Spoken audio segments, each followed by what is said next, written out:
Hello, everyone. We'll all get settled for our next session. So I'm going to be presenting Amy Vetter for the Connected Leader, creating an engaged company culture, one employee at a time in the digital age. Do you wish you had a crystal ball so you could see the future, what the future looks like for you and the work you do? Have you found it challenging to implement technology or change a traditional business process because you weren't able to get buy-in from the people around you? Today, Amy Vetter is here to guide us on how we can disconnect from our daily pressures so we can better connect with those around us. Amy is the author of the book, Business, Balance, and Bliss: How the B Method Can Transform Your Career and Life. A TEDx speaker who won the Audience Choice Award for her popular talk called Disconnect to Connect. A columnist for Inc.com and Entrepreneur.com, host of the Breaking Beliefs podcast and blog to help people continue their journey to find their life's purpose. And here are a few fun facts about Amy. She's a CPA and a yoga studio owner and instructor in Ohio. She has been recognized multiple times as a top 100 most influential person by Accounting Today and one of the most powerful women in accounting by CPA Practice Advisor. Please help me welcome Amy Vetter to the stage.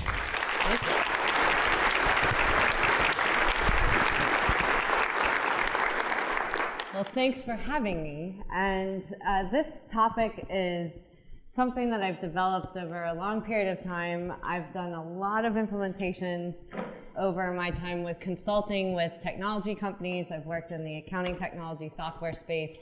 I'm also a CPA, and as you heard, I'm a yoga studio owner. So I've been bridging this together to try to find a better way to help people through managing projects, implementation, and all the change management that's happening in the world right now. And one of the things that I have found over and over again is it's not necessarily the new technology people are afraid of or a new change management process. It's their own internal fears. It's their stories that they have from childhood that are in their bodies that create these patterns as adults that we have to overcome in order for us to achieve the outcomes that we want for the business. But at the same time, we want to create more fulfillment in each individual's work that they do. And with all the time that we spend trying to manage projects, to try to implement new technology, the thing is that we don't always spend an equal amount of time on how we're going to create the same amount of human connection once we do that. A lot of our ROIs are on the efficiency of the process or the technology, but not on whether we've achieved collaboration and happiness in the workplace when this happens. So rather than thinking of this as a one-to-many approach, I am actually proposing that we nurture people from a more individual basis so that they can find success in the things that we do and the things that we're leading. And in order to do that, we have to understand where our belief systems come from. Because every day, we make quick judgments on people, whether we intend to or not. That we immediately size someone up and decide who they are within seconds, whether they're at the lowest level of the organization or the highest level of the organization, without actually stepping back and pausing about why do we even think what we do. So I'm going to use myself as an example to start off. That for those of you that just heard my bio, or you might see my LinkedIn profile, people may think, well, she's got lots of awards. She's got lots of successful things. This must have just happened for her. And if you look at my Facebook page, you'll see that not only do I own a yoga studio, I have these two beautiful boys. I play bass guitar with them. One plays guitar and the other one drums. So all of this looks like, from the outside, what I want people to think, right? But what it doesn't show are the challenges and the experiences that I've had in my life in order to stand here today. And if I actually showed my backstory, what you would see is that I came from a divorced family where we lost our house when I was 16 years old, that I had to work 3 jobs in order to put food on the table, that there was drug abuse in my family and physical, emotional abuse.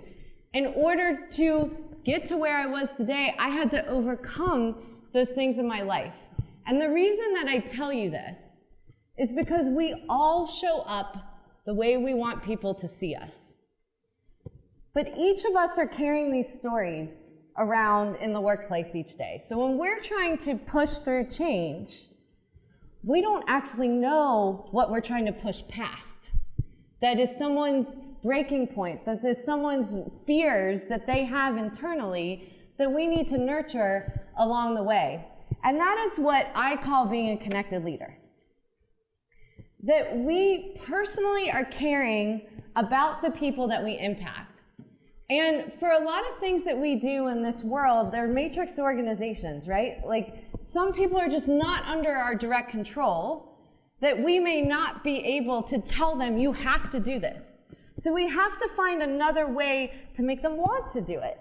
And one of those ways is to show that we see them, that they exist, that we want to help them be successful. We're not trying to just change for change's sake, that we're doing it as a team, and we're there to nurture them along their journey. And so my first example of a connected leader was when I was young, I played violin. And my orchestra teacher, he was my private instructor, he was from the Cincinnati Symphony Orchestra. He had a strong Russian accent, which I'm not going to imitate when I say this. But I would get so nervous before I would go to an audition. There is nothing worse for any hands for a string instrument without frets. So when you have to go in front of a group and play a string instrument, you hope that it's going to turn out okay. And there is nothing worse than going in front of an audition and feeling alone up there where everyone's ready to criticize you. So the one thing he would say to me every time before I would go out there, he would say, if you're no good, I'm no good. That's the way it is. And that reminded me that I wasn't alone, that we were a team. And so he was really the first connected leader I had, that he personally cared about what was going to happen and saw the result as both of us achieving that outcome, not just about me making it into an orchestra or doing well or not well on an audition. And it's how we take this into our adulthood as well. And so one of the methodologies that you heard, and some of you were in my last session as well, is this B3 method that I created over time of just how we balance all of these stressors that are happening in our life. And so there is I'll be at the booth for the books after this, but the methodology, I am an accountant, so I'm just telling you in advance, it's a formula. But it's easy. So what this is that we basically have these stressors. We're trying to achieve success in the projects that we do. That's the business side of this methodology. And you'll see on all my slides, there's this little lotus flower, which represents this. So that's the business piece of that. And each day, all of us are encountering this. We want to show that we're doing well, that the business is doing well, that we achieve the outcomes. We have our own fears of what could happen if those outcomes aren't created. And then we have these natural human tools, which is the balance piece. And a lot of times when you hear the word balance, you think, well, that must mean like I have to exercise. It doesn't mean exercise. It means that we have these natural human tools inside of us in order to alleviate some of this business stress. And that's through mindfulness and collaboration and ways we nurture other people in order to achieve the business results that we want. Now, to finish out my balance sheet, this equals out bliss. And so what bliss is the maintenance of happiness.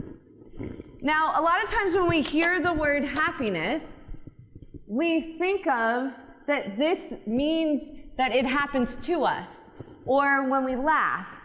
But it's actually something, it's an energy that we want to elicit in our bodies and maintain so that we can feel happier at work and in each encounter that we have with other people.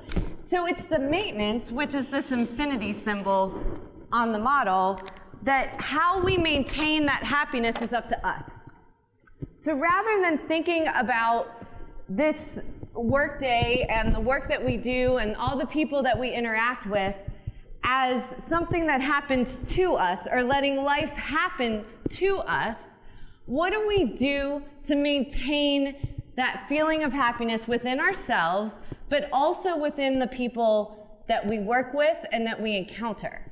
Because at the end of the day, we should be really intentional, not only on the outcome of the project, but the outcome of how we want people to feel during the project and when it's completed as well. So we're going to break this down into these different areas as we go through today's session. And the first piece is business. And so these are the stressors that we have. Often, when we do our work, it feels like Groundhog Day, right? That we have the same issues come up no matter who we're working with, or it could be an internal feeling as well, is that when we're trying to achieve certain results and we work with different people, we start getting the same feedback over and over from our bosses, from our coworkers, from our friends and our family. And what this takes is, rather than us pushing on when we're getting that feedback, it's actually stepping back and observing, like, why do I keep hearing the same message over and over when I'm encountering other people at work or when I'm encountering people at home? And part of what gets in our way is our belief systems. And our belief systems are created from a very young age, right? Some of those belief systems are what we were told to believe. And other belief systems we just create along the way based on past experiences. And the thing with mindfulness, when we're trying to incorporate this into the work that we do, we have to really work on being really present and not trying to take those past stories, past experiences. There's nothing worse than you entering a new project and you're like, well, maybe we should try this. And someone goes, no, we did that 10 years ago. That'll never work. Right? We're like squashing what other ideas could possibly happen, or with different minds and different people, could it actually work this time? Why do we have that belief system? And if it didn't work before, why? Like, question why it didn't work rather than having a firm opinion. And the problem with these belief systems are that when we don't uncover them, we start squashing from the younger generations their ideas popping up. Because every time they have an idea, we're like, no, we tried that, doesn't work. And then they know not to bring it up anymore.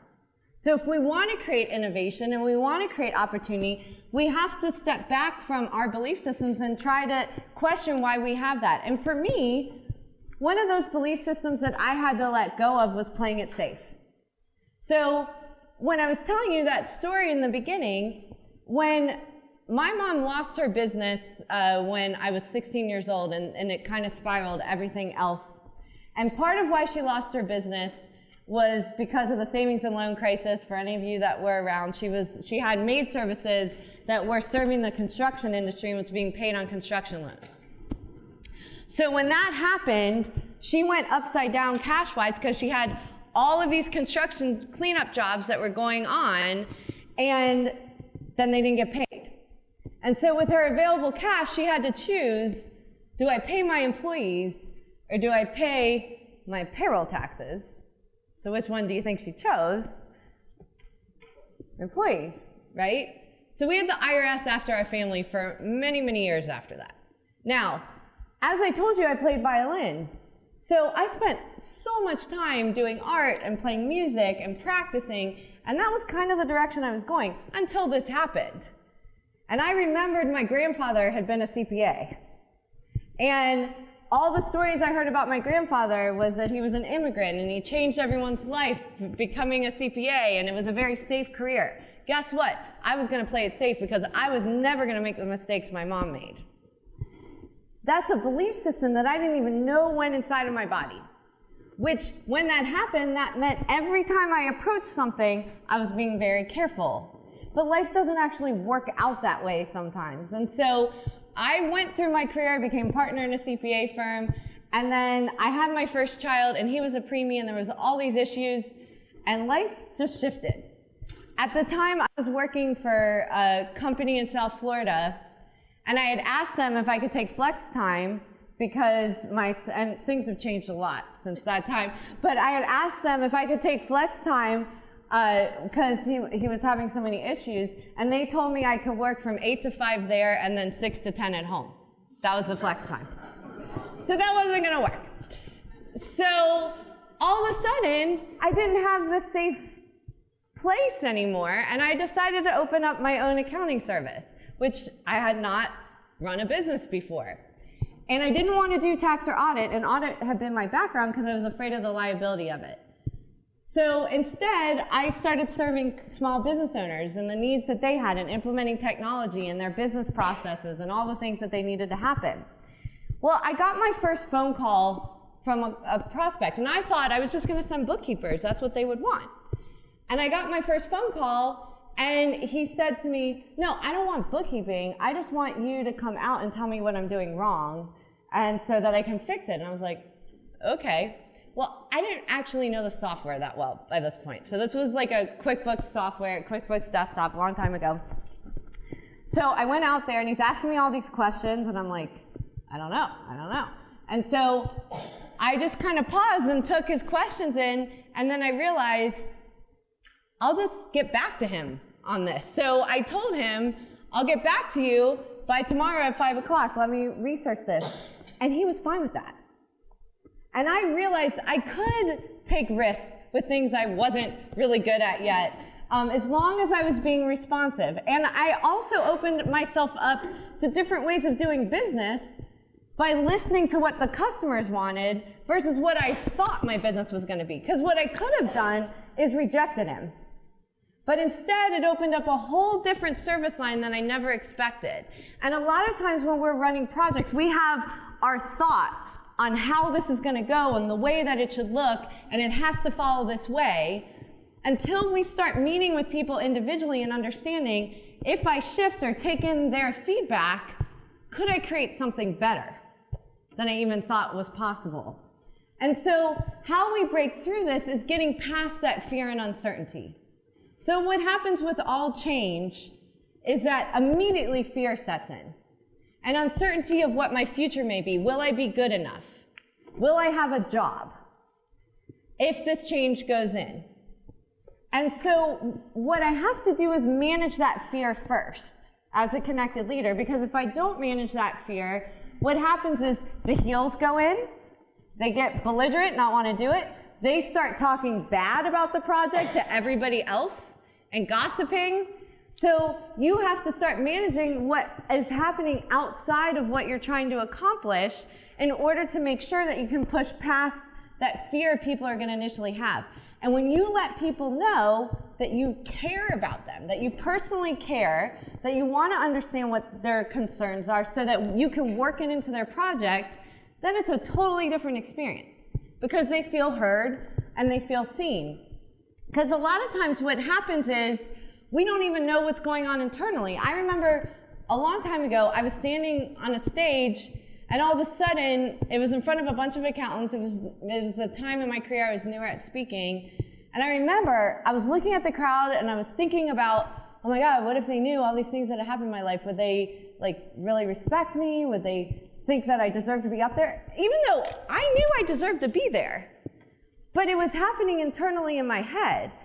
And when we think about when we are working with each person, all of that stuff's going through people's heads, right? You're worried about whether you can accomplish the job that you have in front of you. And then all of the people that you're working with are concerned about what you're trying to accomplish. Is that going to affect them in a detrimental way instead of thinking about it from a positive perspective?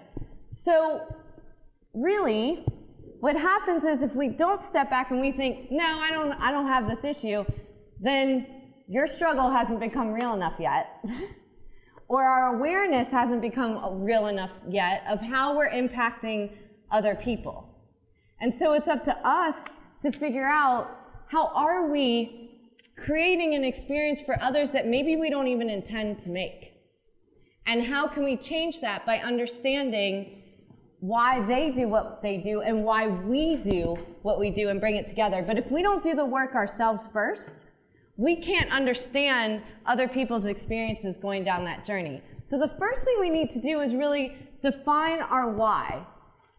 Why do we do what we do? Not the actual technical specs of our job, but the purpose of why we chose that career. What is the value that we are trying to create at the end of the day? What makes us excited about the work that we do? And when we're going into any new project with new people that we're trying to help, asking the same question of them. Why do you love what you do? What type of value are you trying to create? This is the human side of implementation. Because anytime that we go in to disrupt, we need to understand the guiding purpose, because when we disrupt, we can still get the same outcome, even if we change the way it looks along the way.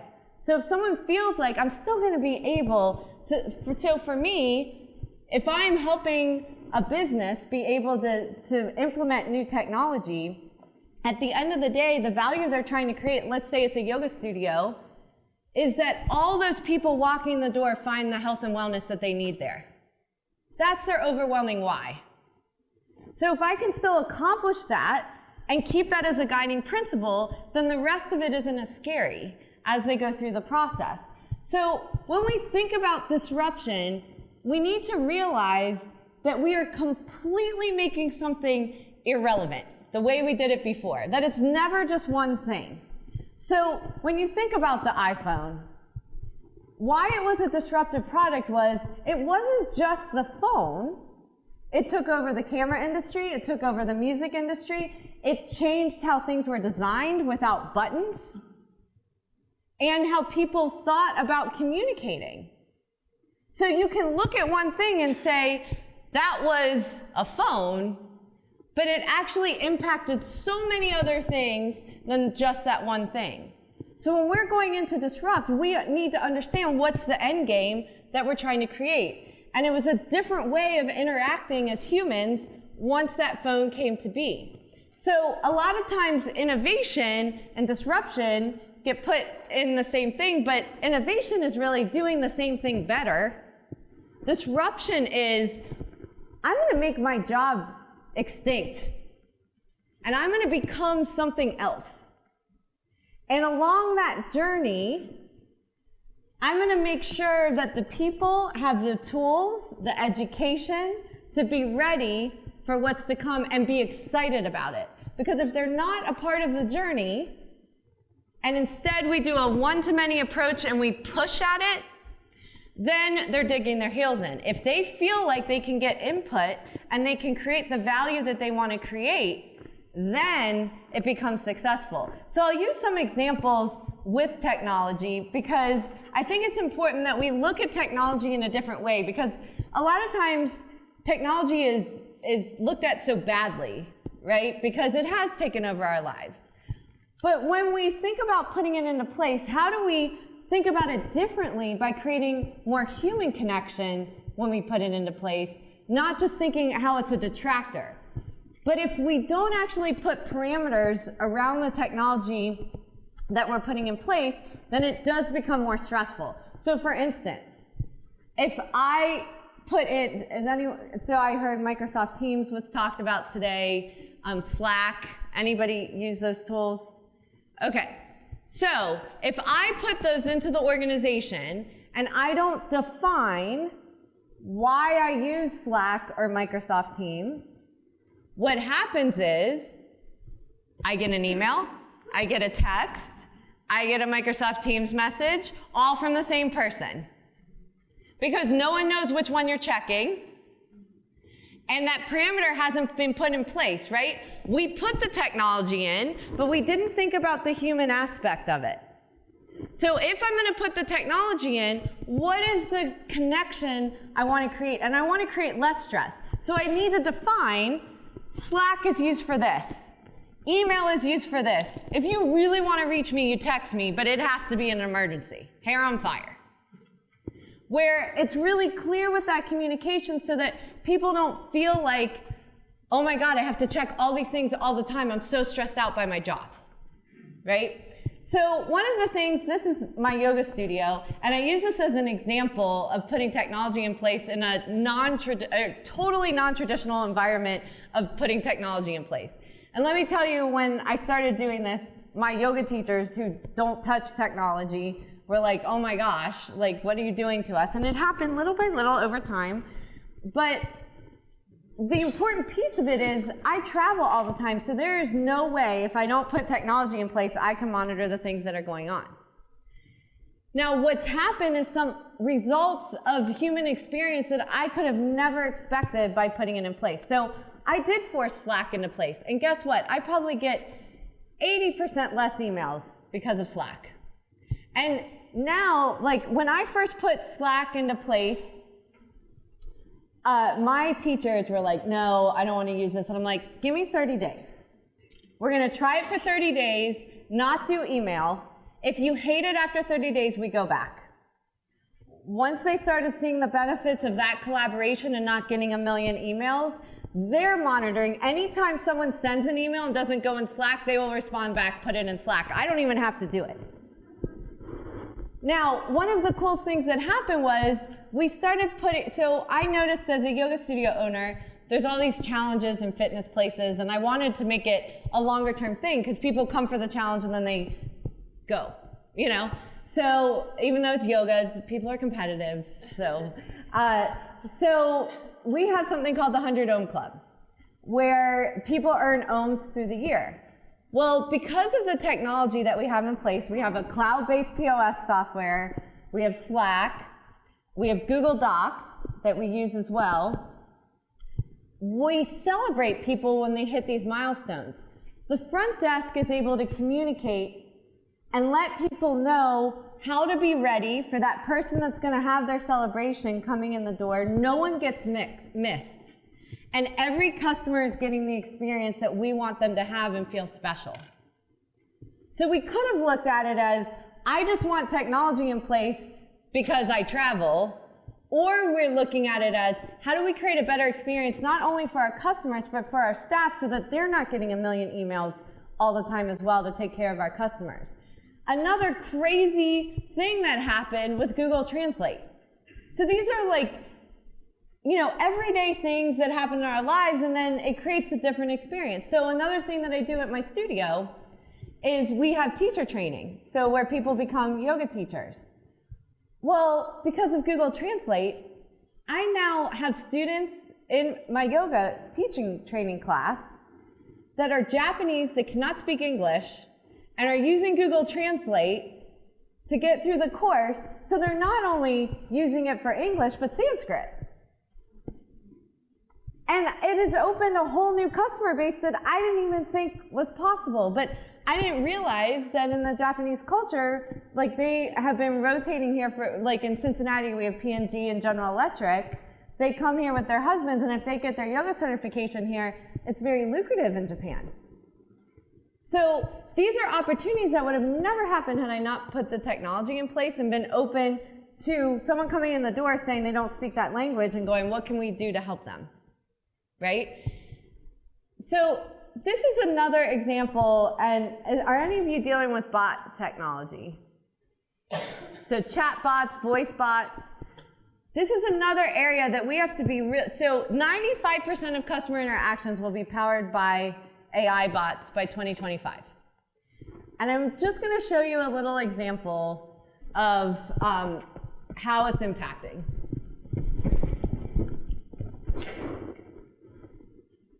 See if you can hear it. Can you hear it?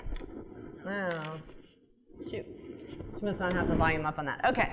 Well, I can tell you what's happening. So this little girl is going to Alexa saying, play Baby Shark, but Alexa can't understand what she's saying. And she's getting really frustrated with Alexa when she can't get it to play the song until her mom finally steps in and says it clearly so Alexa can tell her to play the song. And then she starts dancing. But the thing that's really important about this experience and watching her, so you see she's pointing at it, she's looking at it when she's telling it to play Baby Shark, and then you can see it starting to play, and she's getting joy from it.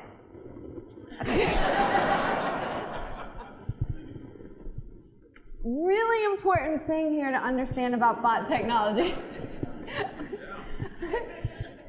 is that we start seeing a machine as a human interaction, right? So when we start putting it in with our customers or with our staff, which it has great impact to do that, we need to think about the human experience because we don't need to look at Siri, to look at Alexa to get it to do something, and we do. We still make eye contact with it, right? And then we get mad at it if it's not doing what we want it to do, or we get joy because it did do what we wanted it to do. So when we think about when we put this kind of technology in place, how do we create that experience for our customers and our staff to be able to interact with technology like this and get joy and get happiness when we do that? So what this changes is, for a long time in tech world, it was all about design thinking, but this is changing to design feeling. And when we're thinking about this from a connected leader perspective, we need to understand how do we impact people through change management and technology where we create an experience and it's aligned with our why and our higher values so that we feel good about the change we're putting in place and the technology we're putting in place. That it's more than just, is it easy to use? It's how will it impact the stress on the people that we are impacting when we're putting that into place. And being hyper aware of that as a connected leader so we nurture people along the way. And if there are things that are scary or skills that they don't have today, what is the learning plan that we're going to put them on so that they feel confident that they'll be ready once they get there? So that leads to a difference between perception versus reality, that a lot of times in the workplace, we don't even know what the truth is, because every conversation we come into, it's each person's perception of that conversation, and then which one is the truth. And when we actually step back from this and understand the struggle of understanding the reality of a situation, not putting our emotion on it, but understanding that from a more compassionate level what somebody else is going through, that's when we become awake and aware and can better lead people through this process. So what it really comes down to is letting this ego go. That much of our unhappiness is when we feel like we're not being respected in the way that we think we should be respected or treated, or how we think of ourselves. And as we become adults, our ego gets stronger and stronger because we become an expert in what we do, right? When you think about a child, they don't have much ego because their school day is, I go from art to science to math to music, and I'm probably not good at half of those. And I have to keep flipping my brain as I go through each of these courses and be agile and change how I'm going to be. And if I'm not that good at something, be okay with that, or else I'm going to, feel really bad about myself. As we become adults, we become siloed in our expertise. And so that's what makes change management hard. If we think someone's going to come along and change what we're good at, the ego comes up and starts protecting us, right? It is our armor that we put up during the day. And there is this book, Leadership and Self-Deception, that has this great little story in it to understand this, and it's about an infant. So anyone that's had an infant or been around an infant when they're crying, we all know that situation, right? And so the story is that it's a husband and wife, they're asleep, the infant wakes up and cries. Now the wife has been staying home, she's the one getting up and feeding the baby every couple hours, and she's exhausted. So the baby cries, and she doesn't wake up. So the husband wakes up and goes, oh, I feel so bad for her, she's so tired, I should just get up and take care of it this time. And then he lays there. And then he's like, but if I get up, then that means it's going to be 2 hours before I get back to bed and get settled. And then when I wake up in the morning, I'm going to be really tired. And then I'm going to be crabby at work the next day. And as he's going through this thought process, the baby's still crying. And he's looking over at her and he's like, how could she have not woken up yet? There's no way she could still be sleeping through all of this. This baby is so loud. And then gets angry at her for not getting up to take care of the baby. Now, we actually know our truth. The first thought that came to his head was, I should take care of this. Now, this happens in the workplace all of the time. When we don't want to do something, we put up the walls, we blame somebody else because we don't want to do it. And we come home and we complain about those other people and how they're making us do something we don't want to do. Or how we didn't do something that we should have done, but there's a reason why we didn't do it, right? And when we don't get to that truth, we actually start betraying ourselves in the workplace and with the people around us, or it can happen at home as well. And this is the work, right? In order to connect with others, we have to be okay to let our ego go and to be open to, you know what, I'm not perfect at this, and I'm going to admit when I'm not perfect at something as well. So I have a podcast called Breaking Beliefs that you heard in my introduction, and I'm going to bring through a couple of stories, but one of them was with Samantha and Dr. Tai Mo. And so Samantha deals with trauma in children and helping parents with that.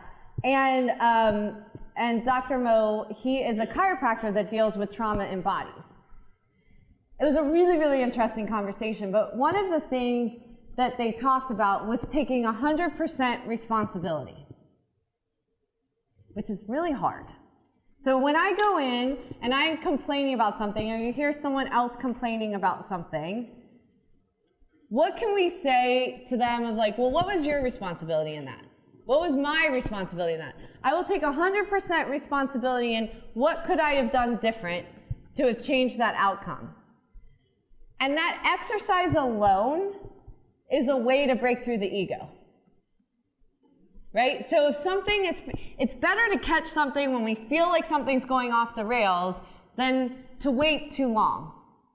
And when we really connect with other people, it's when we admit that things aren't going so great, where we actually stop. I had a global role at a company where I was implementing a new type of certification that had never been done before. So I was dealing with teams in 4 different countries. There was nothing to look at to guide our way to do this. And we got to a point in the project where it was failing. And I had to admit it was failing as a leader. I could have kept pushing at them and created a really bad environment, but I had to stop everything and I sat everyone down. Let's talk about it. What's going wrong? Why is it going wrong? And they all had their reasons and why we shouldn't do it and so forth. So the answer was, we're gonna do it, but just not this way. We're going to figure out another way to do it. And also understanding, like, I hear what you're saying because I'm making you uncomfortable to do something you've never done before. So I'm here to support you and find out what you need so we can get to the other side. But what it doesn't mean is I'm not going to make you uncomfortable. As a leader, if I'm not making you uncomfortable, we're in maintenance mode and we're never making anything different. So I will take responsibility for making you uncomfortable. Doesn't mean I'm going to change making you uncomfortable, but how we go about it will change. So it doesn't mean we have to lose ourselves in the process, but it does mean that instead of trying to make ourselves seem perfect all the time and everybody else is wrong, then they feel like we're more connected and we hear what's going on. So what happens is when you think about yourself as a child, when you got back a paper that had a gold sticker on it, or a smelly sticker of watermelon, how did you feel?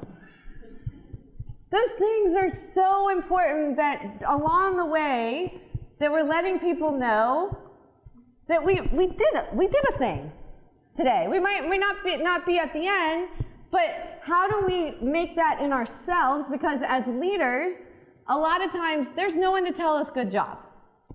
And for me, some of those habits that came from me internally is in my past with having the family that I did, I always felt like I had to make someone happy all the time. And even when I'd achieved something, if I felt like I didn't do it well enough, I was so hard on myself. So what I started to notice in my work life is that every time I had a review, that they could give me the stellar review and they have one thing bad to say, that's all I focus on. Right? Because I was just way too hard on myself.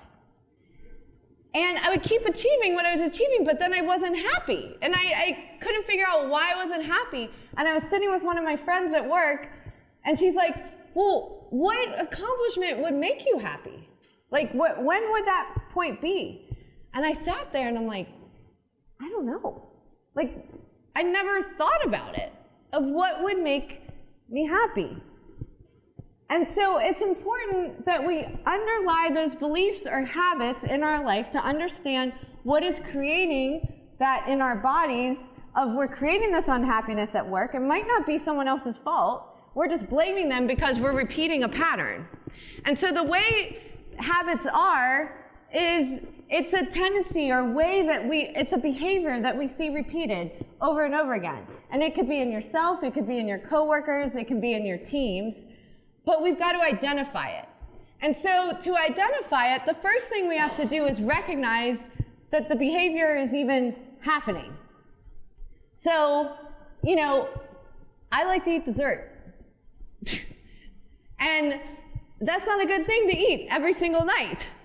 But you can start noticing these little habits that happen, and you're like, oh my God, I'm starting to crave dessert because I have it every single night. So the next thing I need to do is say, well, what triggers it?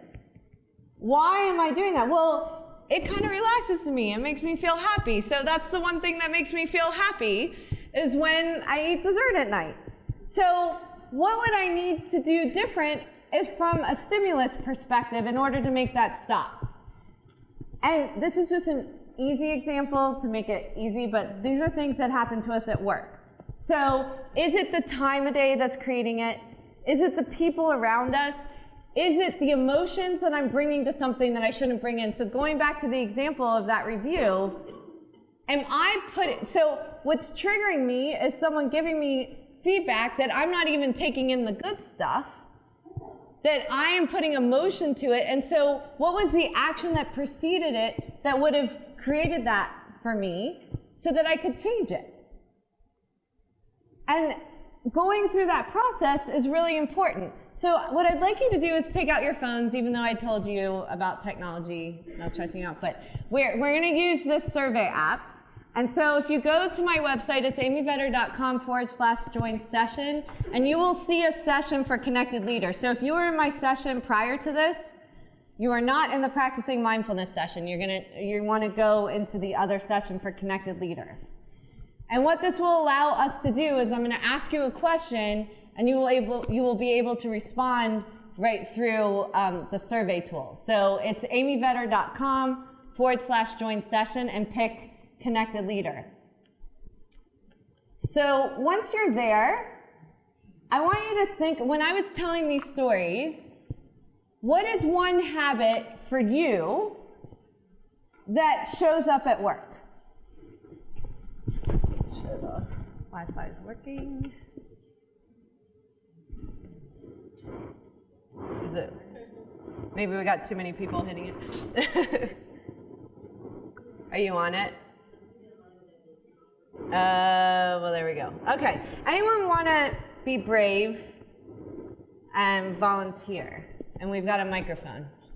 Because I think it's important that we hear what happens for you internally at work. Anyone want to volunteer? Okay. Thank you.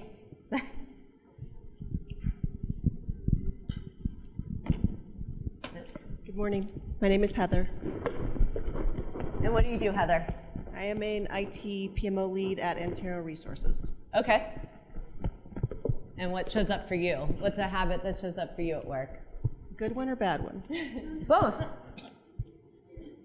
Both. Okay. One of the good habits that I have is that I actually start my day appreciating myself, my opportunities, and the experiences that the day has to offer. Awesome. On the negative, I tend to get distracted easily and not necessarily stay focused on what it is that I'm trying to accomplish, and therefore it takes me forever to get it done. Yes, yes. So, and were you in our session earlier? I was not. Today? Oh, okay. Well, and I think there'll be a recording you can go back to. So, we talked a lot about mindfulness practices that you can put into place to be more present. Mm-hmm. But again, it's a practice. So if we notice we're getting distracted at work, the other thing that happens from distraction is that people know that when we're with them, we're not paying attention, and we're creating an experience with them that maybe we don't want to create. Okay. You know, so it's important to think about how do we take a little practice and start putting it into our day each day to see how we could go in that triangle and change that. So thank you very much. Who else?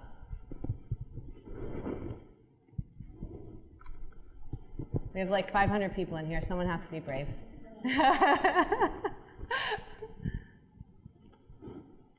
Anyone else want to volunteer? Darn app. Too much of the internet coming down. Well, I want you to at least note what that is for you, so that you can figure out what triggers that, because it will change the experience when you're working with others. And when we actually know that it starts working is that we relieve ourselves of all that conditioning, that belief system that we have within us. And so the good thing that she talked about was the gratitude practice. So if I can train my brain to find the good things in the day as well, I don't settle in on the negatives that might be happening too. So the second piece of this is balance. And this is the piece where we need to take these experiences, whether with technology, the implementation, the people, and how do we create mindfulness and collaboration during the process. So one of the important things is that we figure out how to disconnect from what is going on and do those pauses in our day. And this was a really hard thing for me to learn. I am a type A personality, okay? I remember when I was a CPA firm partner getting joked with all the time that I would respond to the emails before I even got the email. When I was pregnant, I was on bed rest. I would take phone calls from my bed, and then when I'd have to go to the doctor, I'd switch to my cell phone, and when the doctor came in, I would tell my then husband to listen for me, to see if there was anything that they said. So I was not disconnected. And I remember my doctor coming in and going, "You're just not understanding bed rest." But I was so worried that I was gonna miss something where I actually wasn't taking care of myself in the process. And it's really important that we think about how we create moments to be present. That the experience we create, because the thing about being present is that if we don't make space for it, it doesn't happen. So what happens in our brains is that when we are meeting with somebody else, our brains might do two things. One is either thinking in the future or the past. We're not present. So we're either applying a past experience to what they're saying, or we're worrying about the impacts of what they're saying to the future and not just listening and paying attention. Or you're sitting there in a conversation thinking about the 5 other things you need to be doing right now instead of paying attention to what's happening in the conversation. And this is a practice, right? It's our brain's natural way. We are very different from animals. You can look at your dog and it can sit there all day and be okay with that. But we are not like that as humans. So in order to change that, we actually have to make space for it. We have to practice it. And we have to notice when we start thinking other things, like it's like a diet, right? Like when we go on a diet, we're told to write everything down that we're eating. Same thing for trying to practice if we leave a meeting, we should write down how many times we got distracted and why. So that we can start noting that and seeing what we could start shifting. Because if we can't make space, there's no space for creativity, right? There's so many other things that happen in a room that not everybody's the same. Everybody has different personality levels, different levels of interest, their body language. All of those things we have to pick up in order to make sure a project is a success. So if we're not paying attention, we can miss it. So the way that we have to think about this is how we create space on our calendar. Now, a lot of times when I talk to people about this, they're like, I don't have control of my calendar. Everyone just puts meetings on my calendar. But we actually have control. It's deciding if we're going to push our control into our calendar or not. I remember when I started my career, to do a meeting was really, really hard. You had to pick up the phone and try to coordinate with 5 other people to set a meeting time. And now with open calendars, people just put meetings on there even if time is blocked.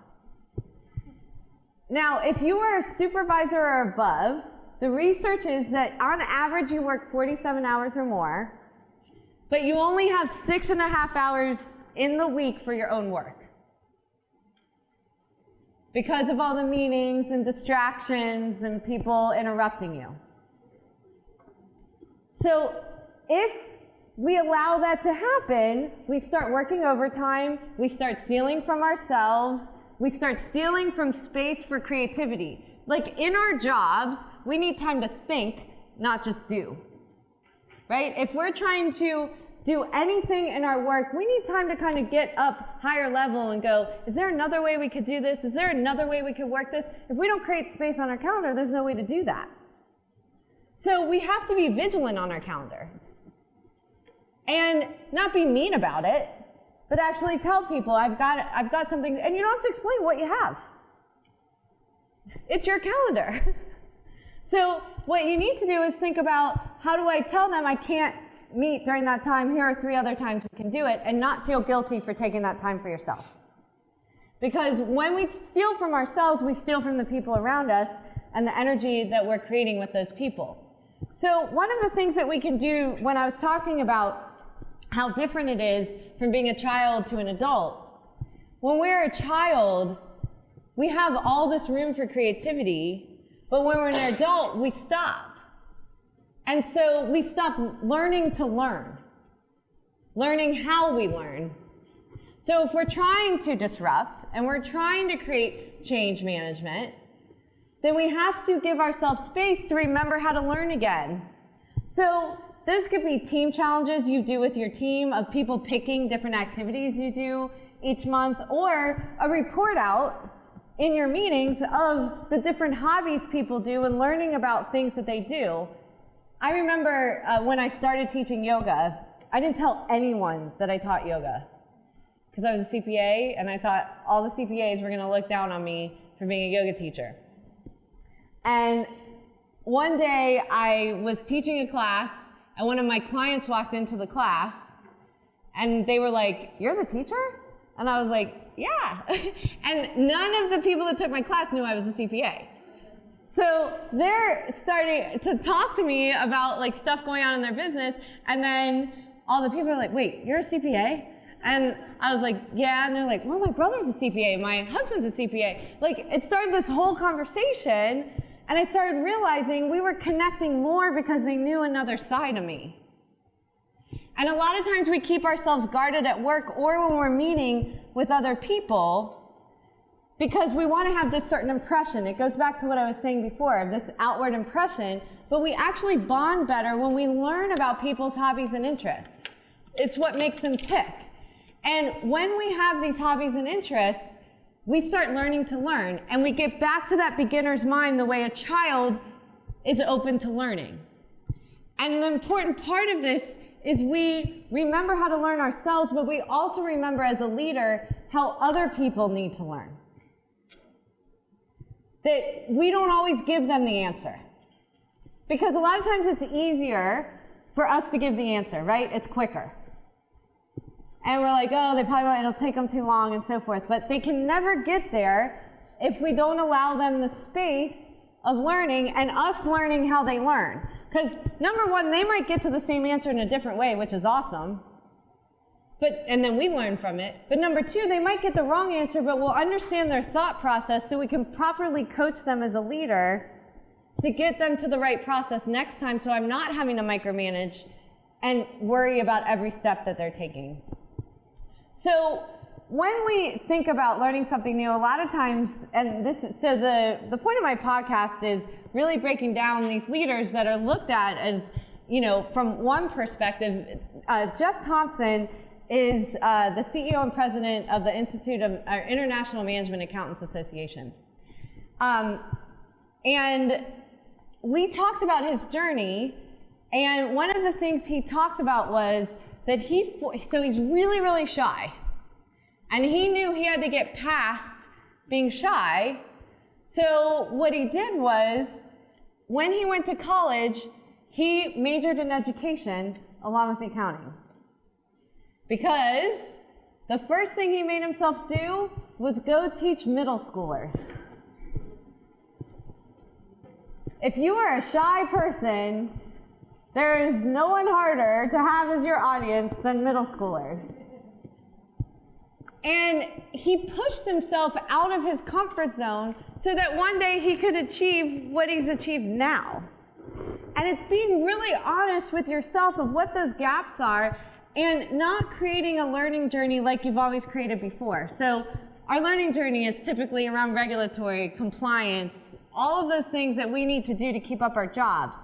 But we don't necessarily think about the soft skills side or the communication side or these other pieces of our personality that might be gaps for us when we're honest about how we're performing as a leader, as a coworker, or trying to push through projects, and what we could do in our learning plan to elevate that. So I just thought it was a really inspiring story because a lot of times when we think about creativity, especially in what's considered left brain professions like CPAs and project managers and attorney, and so forth, professional services, that people will say, well, I'm not creative.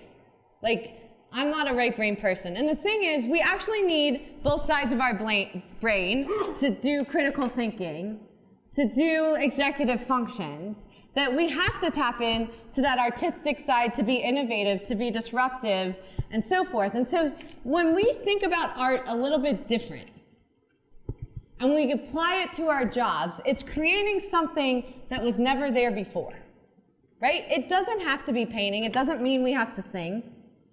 It's that we're creating a service or a process or putting in technology that didn't exist. And we're creating something new. So when we train our brain to think this way, we can start looking at the everyday things. We can look at this room and go, why were those exit signs placed where they were? Why are they green? Why were the doors placed where they were? Why did Amy use the fonts she used in this presentation? Where you start a questioning, an observation of what the world looks like so that you can think from a design perspective, okay, now I can train my brain on this current process of why they're doing what they would do and how could this actually look differently when I do it. So when we go through this, the really important thing is that we're not alone. That we don't try to do everything ourselves, by ourselves. And a lot of times that's our tendency, especially when we're in leadership positions, that we feel very alone, or when we're leading a change management process, that we feel like we're the only ones in this. So we have to figure out, how do we create community around pushing forth an objective in our jobs?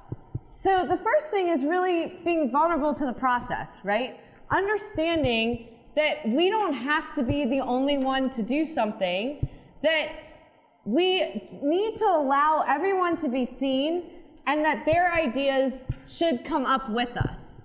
That to not be terrified when things go wrong. A lot of times in the workplace, why this happens, why people don't try new things, it's because they got burned once. And then it hit their brand for years after. That every time someone brought that person up, they're like, well, 2 years ago, I remember when they did X. In order to create space for change, we actually have to think about, how do we create more vulnerability? And I call it being a circle of trust. How do you create the people that you trust, or your board of directors, the people that you can be honest with? And at one of my work dinners a long time ago was when this concept came to be, that I was meeting with this technology company, and we were out to dinner, and instead of talking about what we were going to talk about, we did 2 truths and 1 lie. And we started getting to know each other in a different way. And what came up was, he had been a gang member and homeless, which would have never known. We thought that was the lie, right? He told his story, and then as he was telling his story and what he learned along the way and how he got to be where he was talking about this circle of trust that he's created in his life, where he knows, I will protect those people at every cost, and those people will protect me as well. And identifying who those people are, where you can make sure that you don't feel alone. Now, those people can be in the workplace, they can be friends, they can be family, whoever those people are, but it's really important to identify who that is so that you know who to go to. And a lot of times this is called like a personal board of directors, of people that have different expertise of you, different personality types than you, that can give you feedback that will be helpful in creating the experience that you want to create as a leader. Another way to take the work outside is creating a bigger value proposition, right? So that value proposition is not just about the work, but the give back. So if you can create a community with the teams that you're working with and give back, what's important with your highest value and your why and your purpose, what outreach and community work can you do together to bond in a different way, to feel like there's a higher purpose in the work that you do, and to know that you all care equally about it and you see each other in a different light. It's really important that you're not always thinking work, that you're thinking from a human perspective as well. And how you promote innovation on your team. So one of the things that I did with my team was they got 30 minutes a month. I would pair them up. Different people got paired up every month. I gave them a Starbucks card. So they could either go out for coffee or do it virtually. If they were remote, they got a gift card to bring coffee in. And all they were there to do for that 30 minutes was to talk about the business. What did they think was going well? What could change? They're the ones closest to the work. And so when they could talk together, they would start brainstorming ideas, and then we gave time during our meetings to surface up those ideas, and some of them were the best ideas we had in the business. Because as leaders, a lot of times, or from outside in a matrix organization, we're not always the closest to the work. So how we create that is really important.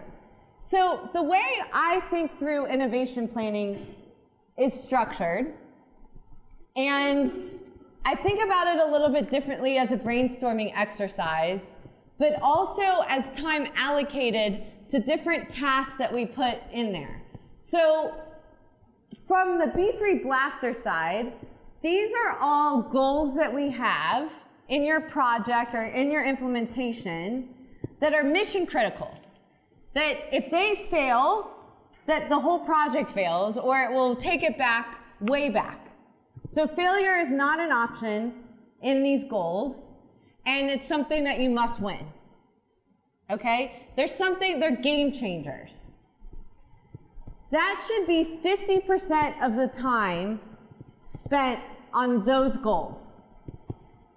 The B3 basics are things that are non-differentiating goals. They're tasks that we would have to do no matter what, just to be in business.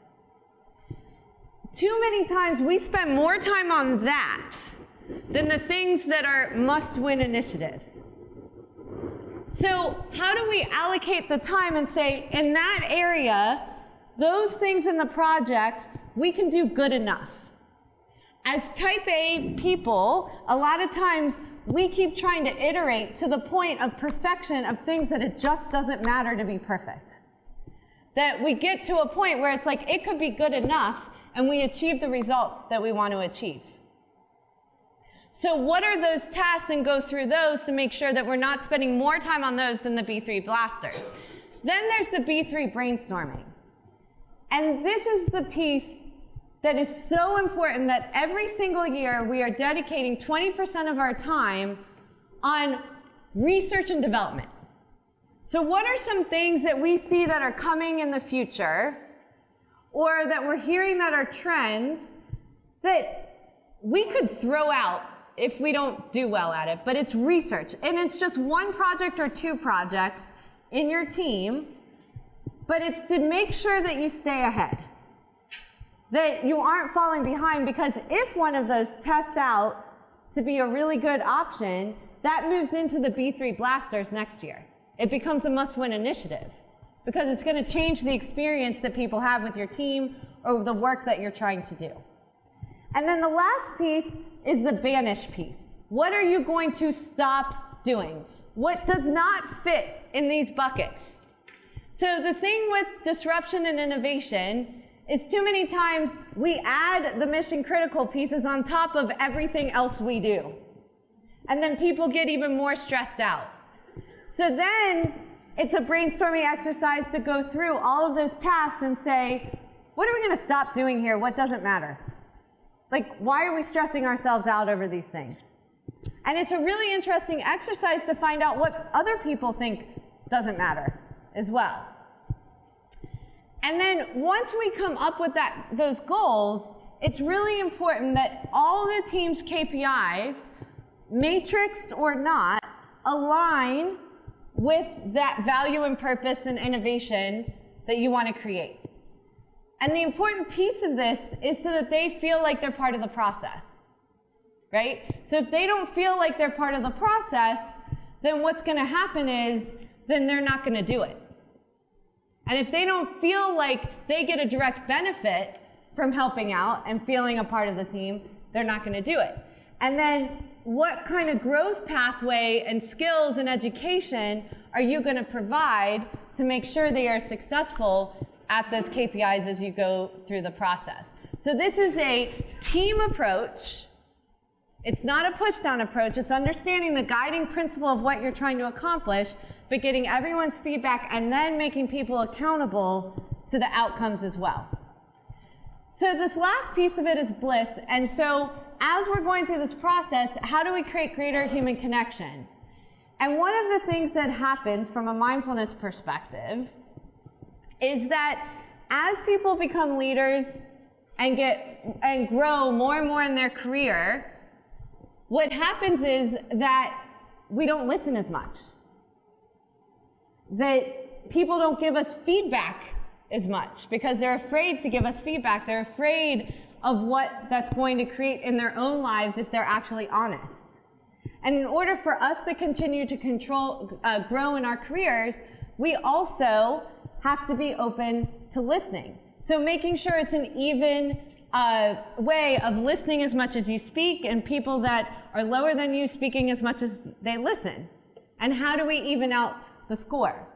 So Jana Axline was actually on my podcast a few weeks ago, and we were talking about this concept And one of the things that she was talking about during this podcast was that she realized about herself that she was just trying to push through an agenda, and she wasn't successful until she actually stopped and started having a conversation, getting to know people along the way.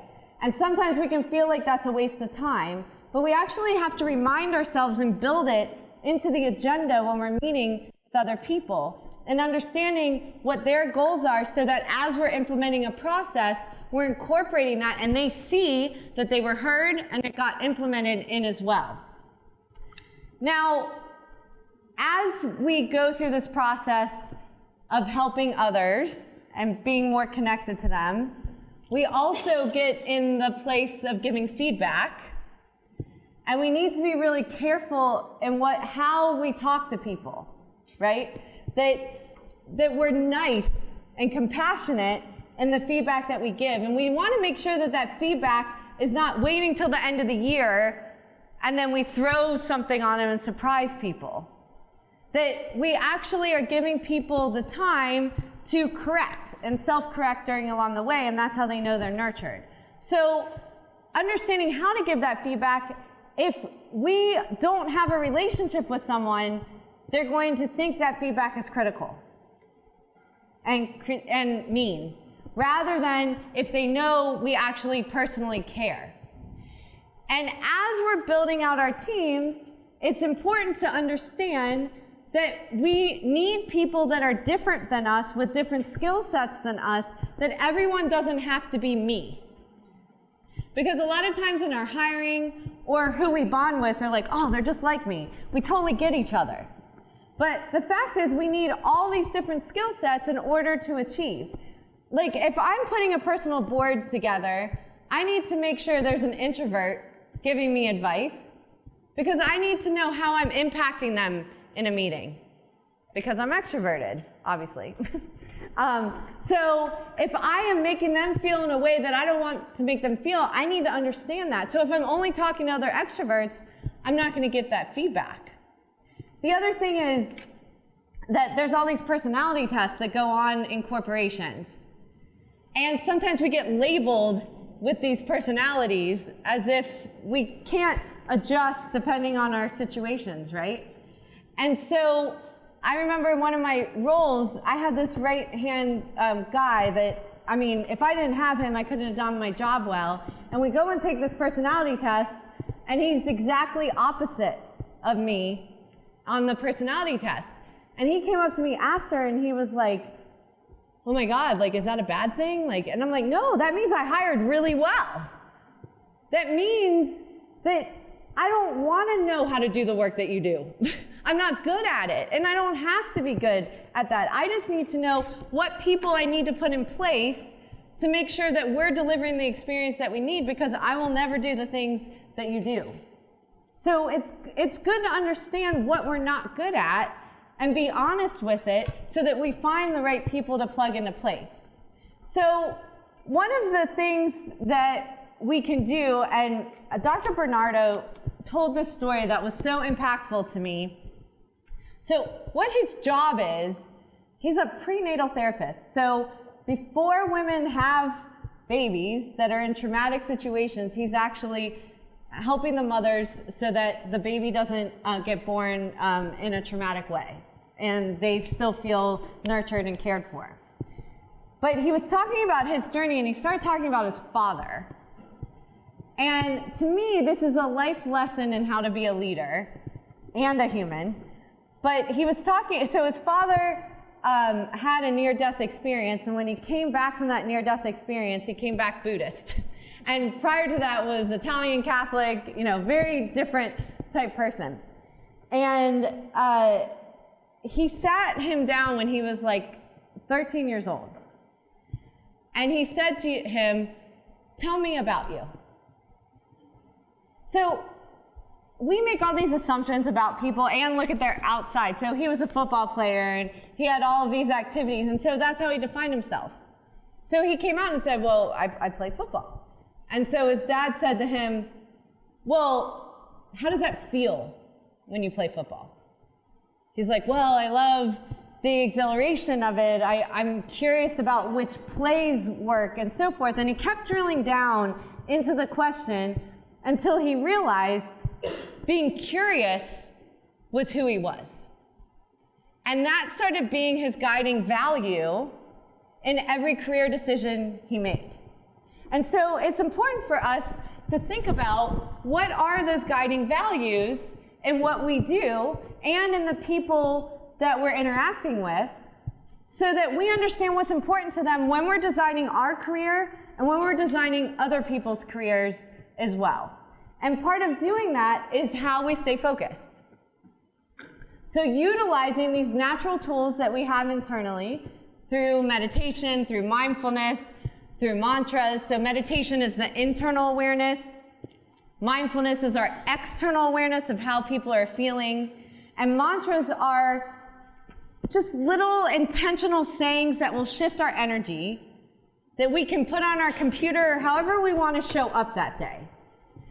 But in order to put this into practice, we actually have to think about how do we get present when we're in a conversation.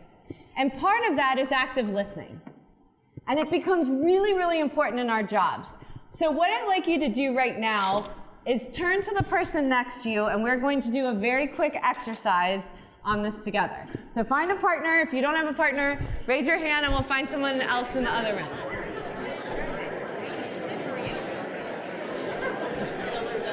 All right. You have your partner? Okay. So I am going to time you. Partner one is going to be the person that came furthest to this conference. And partner two, you're the other one. So pick who you are. All right. All right. Okay. Partner one, you are going to tell a story to partner two that happened this week at work or over the weekend with your family, whatever it is. Pick a story. Partner two, you're not going to say a word. All right? You have 1 minute and go.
You have 30 seconds to repeat back what you heard from partner one. Go.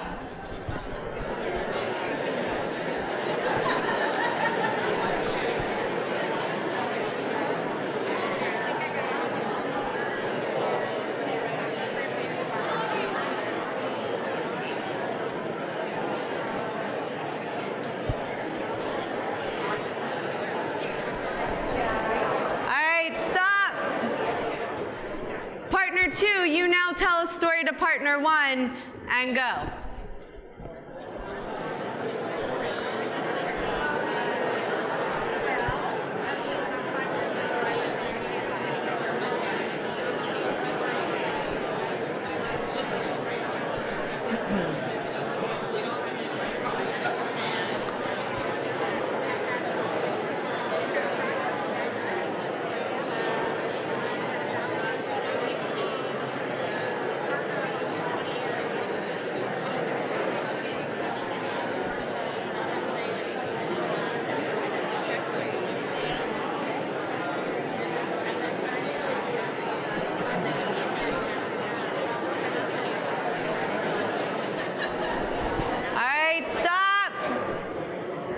Partner one, tell them what you heard.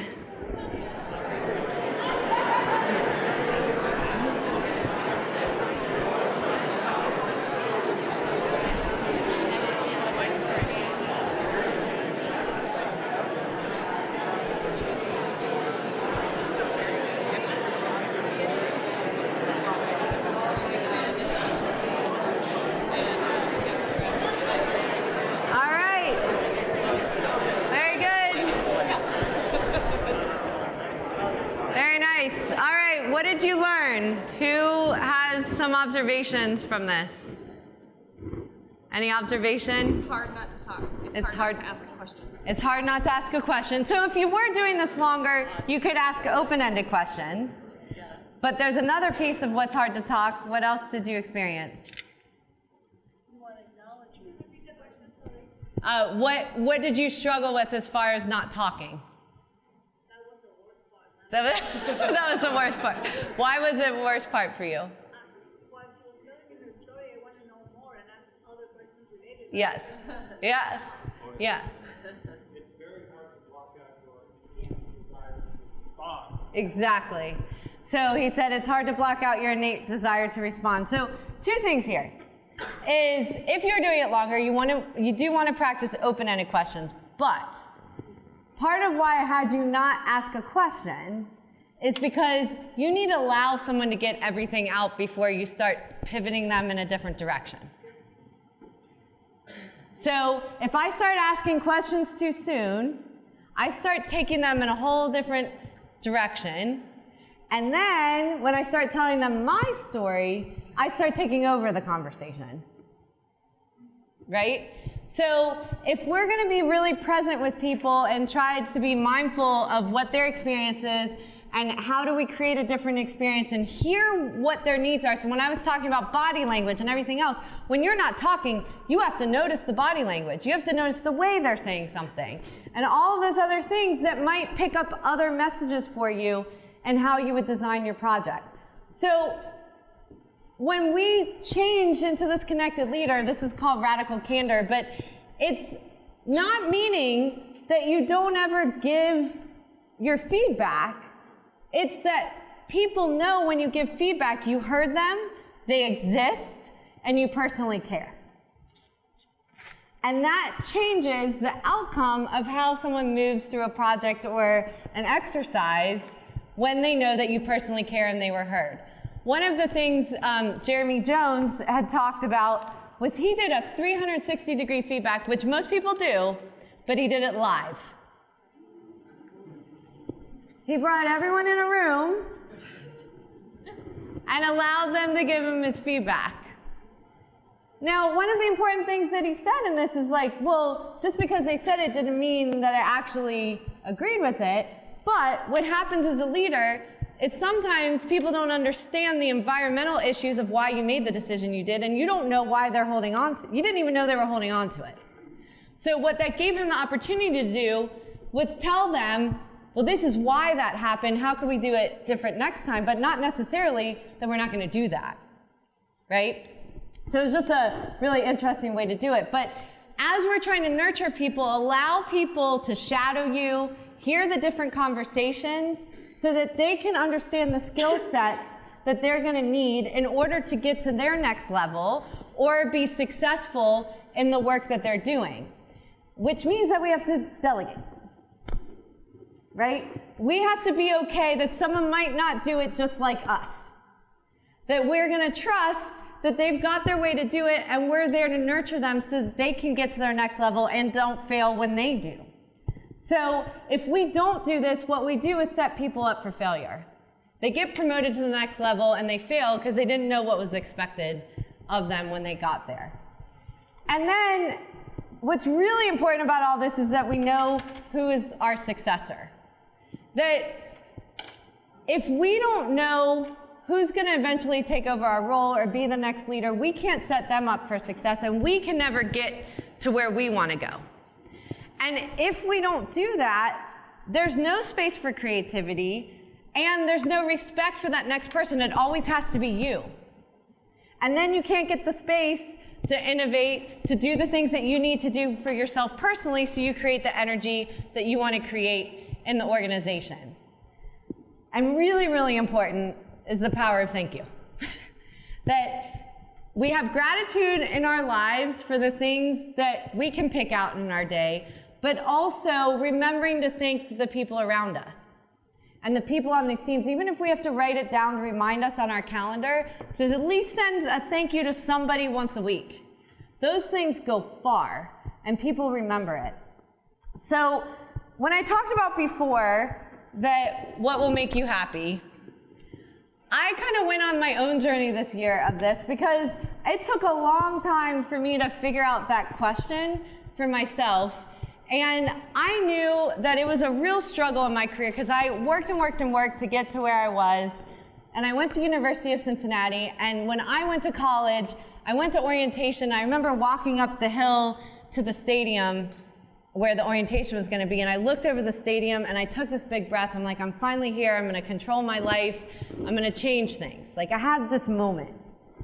And last year, I took my son to orientation without even thinking about it. We walked up the same hill, and I turned him around, I'm like, I have to take a picture right here. He didn't know why. And at that moment, I realized, this was it. This is what makes me happy. It was him being able to achieve his goals and me being alongside him along the way and having the career that supported him to get there. Where so much of our day, sometimes we get so wrapped up in the nuances and the little things that happen rather than thinking about, this is what really matters.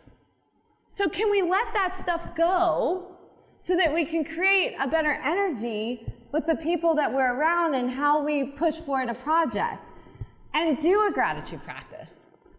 Finding 3 to 5 things in the day that you can be grateful for. It can be that someone just smiled at you today. That's as simple as it can be. It doesn't have to be a big thing, but when you start searching for it, it starts eliminating some of those negative thoughts that naturally come into our brain so that we can turn around and create that happiness in our bodies.